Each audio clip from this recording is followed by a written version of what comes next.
ಆತ್ಮೀಯರೇ, ಮತ್ತೊಂದು ರಸಪ್ರಶ್ನೆಗೆ ಸ್ವಾಗತ. ಈ ದಿನ ನಾವು ಸಮಾಜ ವಿಜ್ಞಾನದ ಭೂಗೋಳಶಾಸ್ತ್ರದ ಅಧ್ಯಾಯ 11 ಭಾರತದ ಋತುಗಳ ಬಗ್ಗೆ ರಸಪ್ರಶ್ನೆಯನ್ನು ಬಿಡಿಸೋಣ.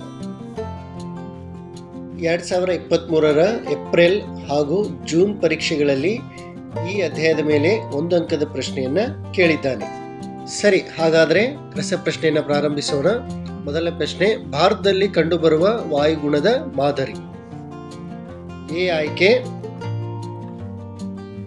ಉಷ್ಣವಲಯದ ಮಾನ್ಸೂನ್ ಮಾದರಿ, ಬಿ ಆಯ್ಕೆ ಉಷ್ಣವಲಯದ ಮಾದರಿ, ಇನ್ನು ಸಿ ಆಯ್ಕೆ ಅಂತ ಹೇಳಿದ್ರೆ ಮಾನ್ಸೂನ್ ಮಾದರಿ, ಇನ್ನು ಕೊನೆಯ ಡಿ ಆಯ್ಕೆ ಅಂತ ಹೇಳಿದ್ರೆ ಯಾವುದೂ ಅಲ್ಲ.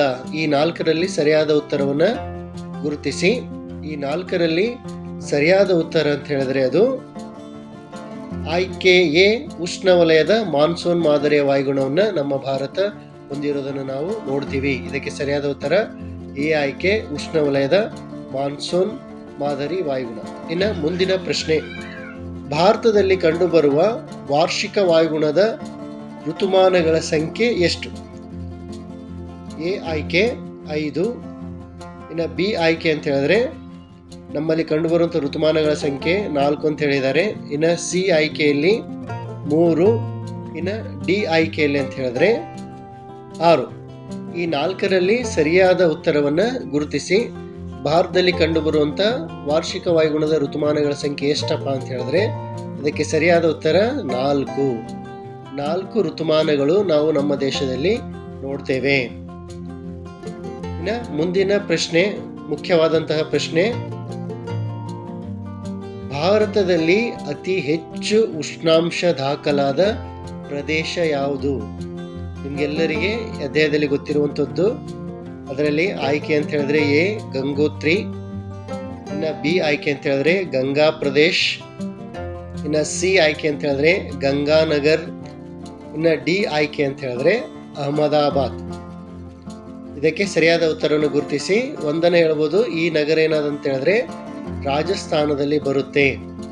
ಇದಕ್ಕೆ ಸರಿಯಾದ ಉತ್ತರ ಅಂತ ಹೇಳಿದ್ರೆ ಗಂಗಾನಗರ್ ನಮ್ಮ ದೇಶದಲ್ಲಿ ಅತಿ ಹೆಚ್ಚು ಉಷ್ಣಾಂಶ ದಾಖಲಿಗಿರುವಂಥ ಪ್ರದೇಶ. ಇನ್ನು ಮುಂದಿನ ಮತ್ತೊಂದು ಪ್ರಶ್ನೆ, ಬೇಸಿಗೆ ಕಾಲದಲ್ಲಿ ದೇಶದಲ್ಲಾಗುವ ವಾರ್ಷಿಕ ಮಳೆಯ ಪ್ರಮಾಣ ಎಷ್ಟು? ಎಷ್ಟು ಪ್ರಮಾಣದಲ್ಲಿ ಬೇಸಿಗೆ ಕಾಲದಲ್ಲಿ ಮಳೆಯಾಗುತ್ತೆ? ಎ ಆಯ್ಕೆ 8.3%, 2%, ಬಿ ಆಯ್ಕೆ, ಸಿ ಆಯ್ಕೆ ಅಂತ ಹೇಳಿದ್ರೆ 13%, ಇನ್ನು ಕೊನೆಯ ಆಯ್ಕೆ ಡಿ ಆಯ್ಕೆ 10%. ಅಂದರೆ ಬೇಸಿಗೆ ಕಾಲದಲ್ಲಿ ಎಷ್ಟು ಪ್ರಮಾಣದಲ್ಲಿ ನಮ್ಮ ದೇಶದಲ್ಲಿ ಮಳೆ ಆಗುತ್ತೆ ಅನ್ನೋದನ್ನು ವಿಚಾರ ಮಾಡಿ ತಿಳಿಸಿ. ಇದಕ್ಕೆ ಸರಿಯಾದ ಉತ್ತರ ಅಂತ ಹೇಳಿದ್ರೆ ಆಯ್ಕೆ ಡಿ 10% ಮಳೆ ನಮ್ಮ ದೇಶದಲ್ಲಿ ಬೇಸಿಗೆ ಕಾಲದಲ್ಲಿ ಆಗುತ್ತೆ. ಇದನ್ನು ನೀವು ನೆನಪಿನಲ್ಲಿ ಇಟ್ಕೊಳ್ಬೇಕು.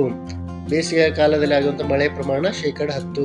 ಮುಂದಿನ ಪ್ರಶ್ನೆ, ಏಪ್ರಿಲ್ ಮತ್ತು ಮೇ ತಿಂಗಳಲ್ಲಿ ಪಶ್ಚಿಮ ಬಂಗಾಳದಲ್ಲಾಗುವ ಮಳೆಗೆ ಹೀಗೆನ್ನುವರು. ನೋಡ್ರಿ, ಬೇಸಿಗೆ ಕಾಲದಲ್ಲಿ ಕೂಡ ಮಳೆ ಆಗುತ್ತೆ. ಅದಕ್ಕೆ ಏನಂತ ಕರೀತಾರೆ? ಎ ಆಯ್ಕೆ ಕಾಲ್ ಬೈಸಾಖಿ, ಬಿ ಆಯ್ಕೆ ಆಂಡಿಸ್, ಇನ್ನು ಸಿ ಆಯ್ಕೆ ಅಂತ ಹೇಳಿದ್ರೆ ಕಾಫಿ ತುಂತುರು, ಇನ್ನು ಡಿ ಆಯ್ಕೆ ಅಂತ ಹೇಳಿದ್ರೆ ಮಾವಿನ ಹೊಯ್ಲು. ನೋಡ್ರಿ, ಬಂಗಾಳದಲ್ಲಿ ಏನು ಕರೀತಾರೆ ಇದಕ್ಕೆ? ಪಶ್ಚಿಮ ಬಂಗಾಳದಲ್ಲಿ ಏನಂತ ಕರೀತಾರೆ ಅಂತ ಹೇಳಿದ್ರೆ ಸರಿಯಾದ ಉತ್ತರವನ್ನು ಗುರುತಿಸಿ. ಇದಕ್ಕೆ ಸರಿಯಾದ ಉತ್ತರ ಅಂತ ಹೇಳಿದ್ರೆ ಎ ಆಯ್ಕೆ ಕಾಲ್ ಬೈಸಾಖಿ ಅಂತ ಕರೀತಾರೆ. ಎಲ್ಲಿ? ಪಶ್ಚಿಮ ಬಂಗಾಳ ರಾಜ್ಯದಲ್ಲಿ. ಇನ್ನು ಅದೇ ರೀತಿಯಾಗಿ ಮುಂದಿನ ಪ್ರಶ್ನೆ ನಿಮ್ಮ ಸ್ಕ್ರೀನ್ ಮೇಲೆ, ಮಾವಿನ ಹೊಯ್ಲು ಈ ರಾಜ್ಯಕ್ಕೆ ಸಂಬಂಧಿಸಿದೆ, ಅಂದ್ರೆ ಈ ಪದ ಯಾವ ರಾಜ್ಯಕ್ಕೆ ಸಂಬಂಧಿಸಿದೆ ಅನ್ನೋದನ್ನು ನೀವು ಕೆಳಗೆ ನೀಡಿರುವಂಥ ಆಯ್ಕೆಯನ್ನು ನೋಡಿ. ಎ ಆಯ್ಕೆ ಕರ್ನಾಟಕ, ಇನ್ನು ಬಿ ಆಯ್ಕೆ ಅಂತ ಹೇಳಿದ್ರೆ ಕೇರಳ, ಇನ್ನು ಸಿ ಆಯ್ಕೆ ಅಂತ ಹೇಳಿದ್ರೆ ಉತ್ತರ ಪ್ರದೇಶ್, ಮತ್ತೆ ಕೊನೆಯ ಆಯ್ಕೆ ಡಿ ಪಶ್ಚಿಮ ಬಂಗಾಳ. ಮಾವಿನ ಹೊಯ್ಲು ಈ ಪದ ಯಾವ ರಾಜ್ಯಕ್ಕೆ ಸಂಬಂಧಿಸಿದೆ? ಸರಿಯಾದ ಉತ್ತರವನ್ನು ಗುರುತಿಸಿ ಹೇಳಿ. ಇದಕ್ಕೆ ಸರಿಯಾದ ಉತ್ತರ ಅಂದರೆ ಅದು ಬಿ ಆಯ್ಕೆ ಕೇರಳ. ಕೇರಳದಲ್ಲಿ ಬೇಸಿಗೆ ಕಾಲದಲ್ಲಿ ಆಗುವಂಥ ಮಳೆಗೆ ಮಾವಿನ ಹೊಯ್ಲು ಅಂತೇಳಿ ಕರೀತಾರೆ. ಕರ್ನಾಟಕದಲ್ಲಿ ಒಂದು ರೀತಿಯಾದಂಥ ಹೆಸರಿದೆ, ಉತ್ತರ ಪ್ರದೇಶದಲ್ಲಿ ಒಂದು ರೀತಿಯಾದಂಥ ಹೆಸರಿದೆ. ಇನ್ನು ಮುಂದಿನ ಪ್ರಶ್ನೆ ಅಂತ ಹೇಳಿದ್ರೆ ಕಾಫಿ ತುಂತುರು ಮಳೆ ಈ ರಾಜ್ಯದಲ್ಲಾಗುತ್ತದೆ. ನೋಡ್ರಿ, ಮತ್ತೊಂದು ಅದೇ ರೀತಿಯಾದಂಥ ಪ್ರಶ್ನೆ. ಎ ಆಯ್ಕೆ ಕೇರಳ. ಇನ್ನು ಬಿ ಆಯ್ಕೆ ಅಂತ ಹೇಳಿದ್ರೆ ಕರ್ನಾಟಕ.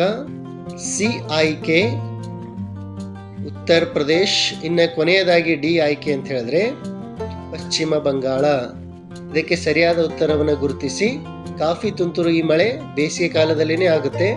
ಯಾವ ರಾಜ್ಯದಲ್ಲಿ ಈ ಮಳೆ ಆಗುತ್ತಪ್ಪ ಅಂತ ಹೇಳಿದ್ರೆ ಇದಕ್ಕೆ ಸರಿಯಾದ ಉತ್ತರ ಬಿ ಆಯ್ಕೆ, ನಮ್ಮ ರಾಜ್ಯ ಕರ್ನಾಟಕ. ಕರ್ನಾಟಕದಲ್ಲಿ ಕಾಫಿ ತುಂತುರು ಮಳೆ ಆಗುತ್ತೆ.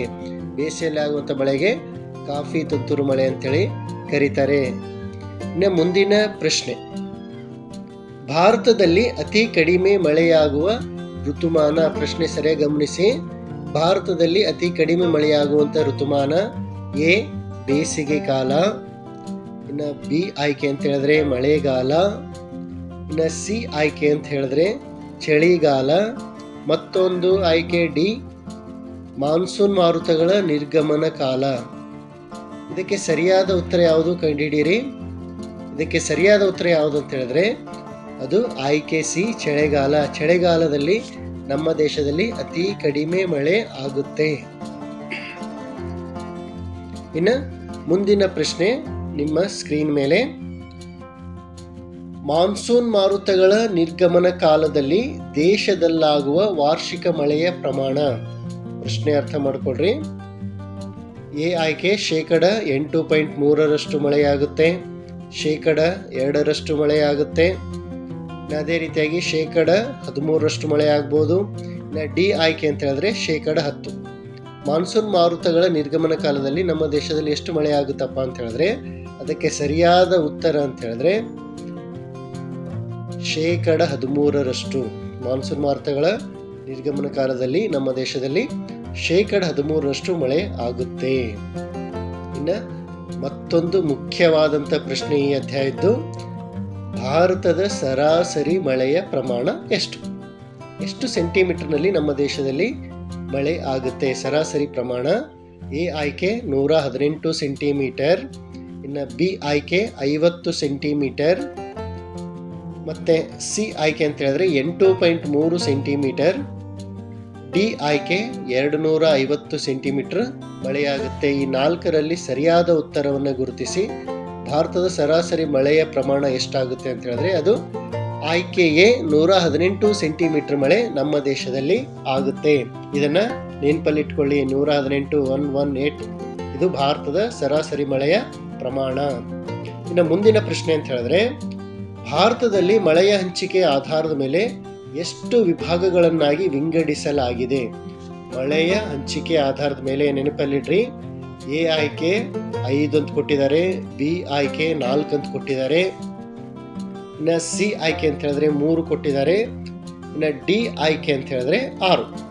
ಸರಿಯಾದ ಉತ್ತರವನ್ನು ಗುರುತಿಸಿ. ಈ 4ರಲ್ಲಿ ಸರಿಯಾದ ಉತ್ತರ ಎಷ್ಟು ವಿಭಾಗಗಳನ್ನಾಗಿ ನಮ್ಮ ದೇಶದಲ್ಲಿ ಮಾಡಿದ್ದಾರೆ ಅಂತ ಹೇಳಿದ್ರೆ ಅದಕ್ಕೆ ಸರಿಯಾದ ಉತ್ತರ ಆಯ್ಕೆ ಸಿ 3. ನಮ್ಮ ದೇಶವನ್ನ 3 ವಿಭಾಗಗಳಿಗೆ ವಿಂಗಡಣೆ ಮಾಡಿರುವಂಥದ್ದು.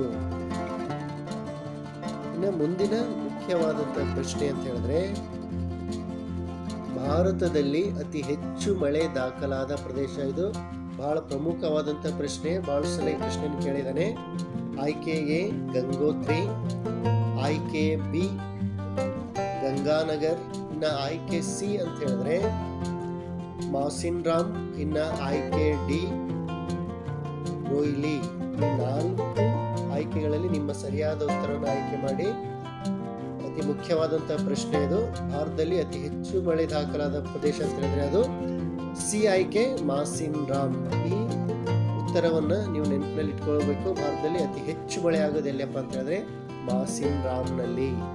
ಇನ್ನು ಮುಂದಿನ ಪ್ರಶ್ನೆ, ದೇಶದಲ್ಲಿ ರಾಜಸ್ಥಾನದ ರೋಯ್ಲಿಯು ಅತ್ಯಂತ ಕಡಿಮೆ ಮಳೆಯಾಗುವ ಪ್ರದೇಶವಾಗಿದೆ. ಇಲ್ಲಿಯ ಸರಾಸರಿ ಮಳೆಯ ಪ್ರಮಾಣವನ್ನು ತಿಳಿಸಿ. ಎ ಆಯ್ಕೆ 9.8 ಸೆಂಟಿಮೀಟರ್. ಬಿ ಆಯ್ಕೆ 8.8 ಸೆಂಟಿಮೀಟರ್. ಇನ್ನು ಸಿ ಆಯ್ಕೆ ಅಂತ ಹೇಳಿದ್ರೆ 9.3 ಸೆಂಟಿಮೀಟರ್. ಇನ್ನು ಡಿ ಆಯ್ಕೆ ಅಂತ ಹೇಳಿದ್ರೆ 8.3 ಸೆಂಟಿಮೀಟರ್. ಈ 4 ಆಯ್ಕೆಯಲ್ಲಿ ಸರಿಯಾದ ಉತ್ತರವನ್ನು ಆರಿಸಿ ಬರೆಯಿರಿ. ಇದರಲ್ಲಿ ಸರಿಯಾದ ಉತ್ತರ ಅಂತ ಹೇಳಿದ್ರೆ ಅದು ಡಿ ಆಯ್ಕೆ 8.3 ಸೆಂಟಿಮೀಟರ್ ಮಳೆ ರೋಯ್ಲಿಯಲ್ಲಿ ದಾಖಲಾಗಿರೋದನ್ನು ನಾವು ನೋಡ್ತೀವಿ. ಇದು ನಮ್ಮ ದೇಶದ ಅತ್ಯಂತ ಕಡಿಮೆ ಮಳೆಯ ಸರಾಸರಿ ಪ್ರಮಾಣ. ಮತ್ತೊಂದು ಮುಖ್ಯವಾದಂತಹ ಪ್ರಶ್ನೆ, ದೇಶದ ಸಾಧಾರಣ ಮಳೆ ಪಡೆಯುವ ಪ್ರದೇಶದಲ್ಲಾಗುವ ಸರಾಸರಿ ಮಳೆಯ ಪ್ರಮಾಣ.